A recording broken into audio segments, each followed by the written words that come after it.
obi edema pacho me wa asem bi sebi ne nanso asema me bisa no tenament asem ne obi a eni ntokwa prophet bi ababonten ninsma okay nyina ne se wo papa wa ade enye wo dia na Jesus baaye no wo se ne papa tena bia bebre wo ne se wo ko siesie baby pa adia me wi abefaye so wo ko papa na ante ase se papa na ko wuo anas papa akosi sei yentebe a Christopher mo me ba cho ansa na no pa cho Franco Trading Enterprise yanko homera na Franco simi kan cho say na ye meto phones ye wakata phones Apple phones Nokia Tecno Itel Samsung Infinix na fe Huawei ye koto sa phones ni na ebi pa cho Franco TV on keto ani akese type na size bia opebia obi edema pa cho region bia bi hu Franco e ho enomo me ba cho simple phones ho nem OSD cards or chargers pen drive power banks USB cables digital watches afi mobile wifi pa cho yanko edum 6 branches oh eja be ni mu wa Franco etuetua na a challenge bookshop and a YFL Brosa na say with adjacent edum Melcom opposite Prudential Bank and soon opposite Kofo Clinic New KJT as a Franco I don't know then the Christopher Madawroma yentie prophet Metro wono and I didn't same way ediaba na asam no na mkra na ehwehwema so enti ne yenhwe ye wie beto asomo bia na kwa heaven akweso mda so te ase Madawroma yenhwe mra we be ase am nipa member o masem nkrofo bi om de heaven ya chekere wo ho na omasan gi nyankopon aboso twintwan se enuama sofo bi na wona osua da bia no twero no wo hu nse Yesu kan kasa bi wo se trabia pi wo maja fie nokore trabia pi wo me papa fie na me kwa akosiesie ho ba bia ye den amam sa no ka kire na wonya maaya enti wonya adwuma me ko me papa fie akwa akosiesie ba bia amam na so okoe no wonya maaya wonya adwuma ndi eja se wa okay de wo ahokra nya ne dia ne papa fie no ne papa fie anya ne dia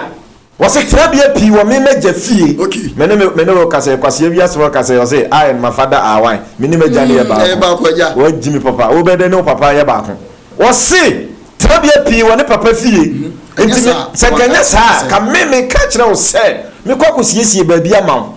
na me wi a me ba be fa wa ye de akọ se okoye ne papa te ase ma no se siesie da wi ana se ne papa nte ase enipa be de ne wo hu enti wonya ma ye no ense nya adwuma enidi ewiase wobi ena awie bi enipa nyina ntu amerika nyi twi emepiem na me nkire na de mo nya wa asase nya wo ko asole Pentecost Roman Anglican trabia pi wo ye papa fie enti oso ko siesie ho no aba be fa ye ene ye da so to taas wa so dem ye papa so ko siesie ba bia ma ye ene aso de ya pejasi ho ye billions of cedis enti papa ni nyama ye ne yentra futuro ma na asofo mpanimfo nim saa enti no mo to taase no wonya mai enti o se ye adwuma wonya mai enti osofo ne ne yire wo mo nko no mo hye to mission house 12 bedrooms nsole ba so nya ba biti enti me de nipa wa jimi ya me ne nante wo Kristo sumo metia no me ka no nkran kama be Luke chapter 4 John 3 wa ni na John be na sene me ni mebre yiso no mebre yiso matwa chapter 1 verse 2 me se matwa wa se fa no kwa eni wiase ye to so bi mo mpa kwase anante eni jimini wati asem na enye se wo fro ho Kristo ni nko ache se oni nyansa ho Yesu kura kan o si sumani ni nyansa se ne haima nti obu wo wa jimi na me ka se sebi se oba na ne te kura wa jimi a wo bre ena oba so a wale be ma jimi fo no wa bra bo ntumpon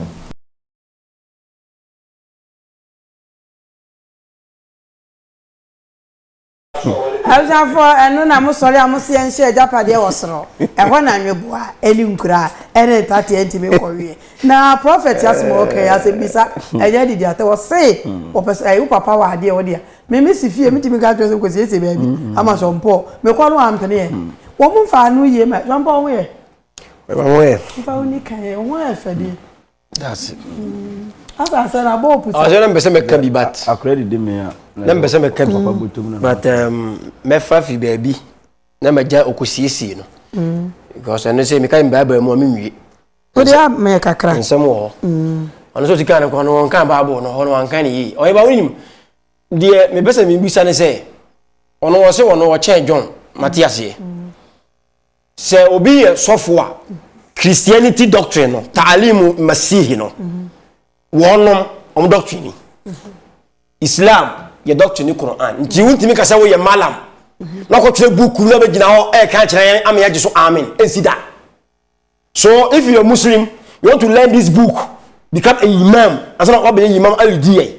okay this way yourself away any man ye ka John no ye Yesu sie ni ono de Yesu Kristo kan ye no wono no etwigu mu ne ya twama ye ne ye kan Yesu kase ye no ye ho Yesu kase ye nyisi se wo so wo ye John ana se wo che John a e die no wo che che nkola no waso de Sa John ye o mienu ye John ye fa no Yohana Amadan John the Baptist and ye John so ye Yesu sie ni and obi o ya temfo e tutu because o ye John no no de ye man fo na ye ne sa me tese John de John America yi or West so we ya temfo junk that we ya temfo ya o so ye John wa no de ko fa na dan ne sa ba John sem no John ba wala na koye America for ka junk no ye ka che John Bufo ne ye ka che no wo twe mu no ndo o se le memboa ne nye sa da to any ba me so fu me say busa ne say e dia we preaching nkofo also o wie no you see ye bia o ka say me say mentre obi kon so in fact o ti say o wie ya o say Yesu koko sie no nyama ya nya adwuma ntibra me hono ma akwankire ye say wo ya advert so wo ya advert ama nkofa ba am obu wo no but Bible no sam de wo say unko to Luke chapter ebi ya 4 unko to John preach me na preach unkola enya me kata me nka bi no because we o yosofo so ni sa Bible mu Yesu go be advert o say advert o say ka advert ya wo ka sama kire obi na wo je de me tese wo de nsa ni friend what in ani no second you can so control Bible advert ro ye o hine me advert be amamfo be wu Yesu o hine ba o nante po ba ti ya bi ti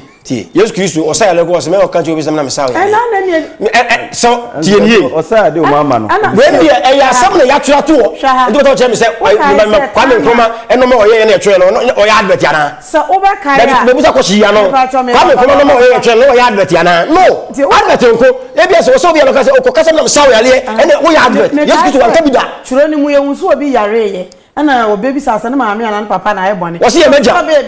meja ni mo nyam yes enya advert wu man bet ya na sabe ya e beku Church of Christ ni minim ibu ayimu wa ko tu ni ba o ye ba ntina me kan say wo ya sofo no say na wo kire a me be say because ani abo pusa wo se wo ko tu Bible enti na wo de church afo wi house bla bla ma kwa kire ndi ba ko no ba wu mu no Manuasi de otum ka ye na me say me ka bi whatever yes na twirebo akodua na wo gyanyini so ona ye otumfo menti ahene wo say yes 30 ya na wote ho no ohwe ye ne ho da kokwa o minu dada onya we metu sikase mu ya metu atoso obi nso be kai wani briska esa anya kwan whatever me kiaje ba bia je obi a me kia na pa se je ne manfo hu a me ka ho kani kia na pa bia na me titi is no obi pa me e mamu mfu ho kani je kia na pa whatever ma me kia sofo matwo in fact wadi nkomo pa he wahene bai de ntia ma sofo yi kwafefe manfo anu ni nyina ye quotation ye fa quotation me say me da bia me ka me say obi a wo preach bia no a we quotation we kan ma wa na waka na wase ne say John ko house John ko e de na wo ka e de pa na wo ka oh wo kan ka twa so e what you say wa ka wie bia na wo say ko ka e unchirim ye ko Bible school e kokosua twere no na twere no kosua anya quotation number ne keke o na anya Paul enu masem nko a waka enti na akoye ukosua na wo de abetoto wo de adwinmu po na ba so nchiremu na ba quotation de da ho ba mu nchiremu no wai enti amasofo bia no prese obehu quotation na Peter Paul twirokoma Corinthian wase na Paul twirokoma Corinthian ti asema wo ho wo kwen no ka kire ne se wo kwen no ka no nya preaching so je chiremu what you say maye nchiremu ebi na wo ka no maye nchiremu se ya hwe Peter no Paul no ne nkrofo na omuto ti se evan se akwasi awia rebe obofo no nasefo eyo manum asem ne twroye so omo ko kan nyamsem sa bia na omo so kan nyamsem nti se da bia me kam se sababu na fe ne twra nke wa sofu bi okurum ha ye di omudin be shem enka metro 1 what you say so ye obi ho wanyi quotation ye wura obofo wo preacher wanyi quotation but asem wo be kan kire wo no wa wo tena se otum se abranti yi kasa aje wo de ma ye Mr. Nyankopon we dem so ye bodi na aka asem keke ye fa no kure nya adwuma say Jesus Christ akosisi o me kan already and the mintimi nchirem me pa chewa ono mintimi nchirem na de mi nchirem nyina akosi ni se oh eduru tem bia man ye hwe quotations ya obi yiye esem papa efiri na numu ba ha bebre dia hye ho se yete wo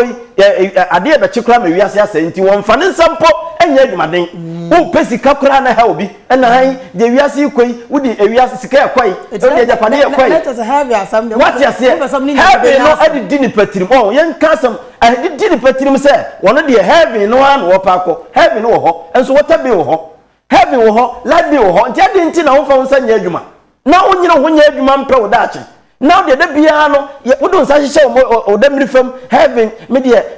wo so wo siesie ba bia ma nti hwa na yakọ da bi ade ya bechen wonim mfia obedie enti mfa nche wutirim ha eye onante wakobedie ene ba mo heaven so obekọ bio so wo nkọ bio eye wo suban enti me yentre ho enko da bia no beko wanu no ho asam na kasa na ka minya Abraham akampepa do no ho kire ne se wonu wuri wo se ko ye opemu nkire mu se papa na pene ana wa ba ene de se okọ no yenim ba bi okọ na yenim ba bi okọ kan wasa se no de se de so kan ho kra de emfa nto ba bi kra de ka akosi nyina ne se he ye ne wo ye kristoni na se wo asori dem na pepe nkunya ho a wan hwe ya pepe nkunya ho sa de ko wo etu sha papa no pedede papa be ya de ye kosi si ho ama bibi wo wiase bi ono na boy nti bibi nti wo ye kristoni wo asori dem na bia wo ye asori panyini na bia wo ne hwe a ye behwe wo sam wo ye asori panyini no mabomabo mbo sa ma de wu so na bi kura wo makura wanti ma hwe wo mu school so sande ma no ne ye kase ye nyire ho ne ye mfa ye nsanya adwuma because sa ko tuntum nya me wi a de aka no ye adwuma ye nyire ho nya adwuma ne nya se ye de sa na sie tirim me be ko heaven e kira Yesu ba ama nipa etifa ako ye nyire Yesu de obeba nanso ye adwuma ye no ye me ye ni nkọ ho pia chanchankoma fefe we asem bi sa onti amis no bi sa permission free na kokon because asem bi o wa ka bi se mu se okoin akosi sai ho de ejimi nka wa se wonu ankasa ba ene e mu so nje obi no na ko hokọ fa ni mu ka free ni ya ntam free ye ni wi na ye bisa fefe ho mpani bu baby mpani se jaje na ma wo ye de na nya sanka mfa so ne se so atiase o ye sana me na mu bu mfumpa mpani se obadi se se wo jadi ma woni eja dodode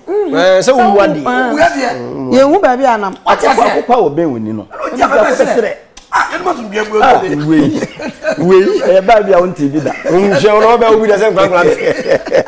oh yeah so fu macho ne sem kan bi no se wo tie ne ba bi wa ba wom na ba bi wo se no si di ateni bi o de be shem na mampe ba bi o de odi atam na mampe oh se o kan sem bi se having ti wonya adwuma ma me wi dipa kura wu ya se be mprebia se obi po branch wo firi mu ne ekosie na ewu na ya na ketura bi nka akọ bedo so odifuo bi wu ne ekosie no a kwa fa so be de da no ne niema bi ene kwa fa so be yana da mena ene na siem no wode tutu hiania ya na chese mu achamienu ti so we de chese asasa bra bi no boy have you ho ne so fi se adwuma se de wo kan na chola Canada but e dey je ka be kase yese that's it mtap try say have you and now you are talking let's just say go be wu yi so se obeko ye ngo wu na wu gre no enje kura obi sa ni pa on ewu achi wo so what should them here review achi oda yemu hu bi da ene me me so na yemu me ni hu da brand bi ka make testimony achi do ye vole ye no kura wu ansan wasi wu awu ba haru we ufiri ba wu na hu kura ba se ye ka na won diase fefe we de ba me ka asem no ka wase ma Jimmy o ka Jimmy asem ni ba bi wa Jimmy ayi hwenye Yesu ba wa sayale ina wona wa Jimmy wansa wa yare na so ejombu ni aha Jimmy Yesu ba wansa se Jimmy force ano Jimmy sa woni Jimmy ni tifia wo ye no hwenye yi so be sa ba ya djuma no wonam ensem hunu na so fu matwe ka ho asem no wa se bra babo Canada so nti be sere wo se wo kwena janche o ba ho de me ni ho asem ka na mo mesa sa se so wo kwena o ma ya e wo se de bia mi ni da ho bibia mu adwuma mu aware mu e se mi ni da ho Solomon se wo hia be hia wo hwene nsase what has it the bible na ka se wo sa wo adwuma enti ka have it mi nya ene na ma Christopher ayi bobobo no mu a ene ye ti ye be do anya adwuma ene wo ma di hia pa ya Christopher na ku hu e wo ma di hia pa ya Christopher enti wo nya na me so di wo nya adwuma enti afa dia ba do fa bi nya ho enya na so fo bi bola ife say ene da so fo nyina yi sa so fo bola ife fatale papa na ke nya me mu no se ko bola ife nyame ba na ni ate se ko bola life and the soft go life in and when I die sa munya mo life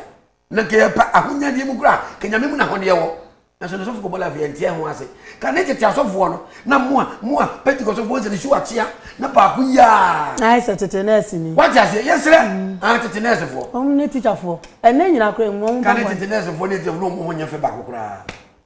ai se training college fo ai ne mo nya fe kura ne die dental so se na kan na sabe akatua ne nkonka ba se de ye se young girls abem life aba etu enyamsum ni also bo life di ohuni ma o ya fa di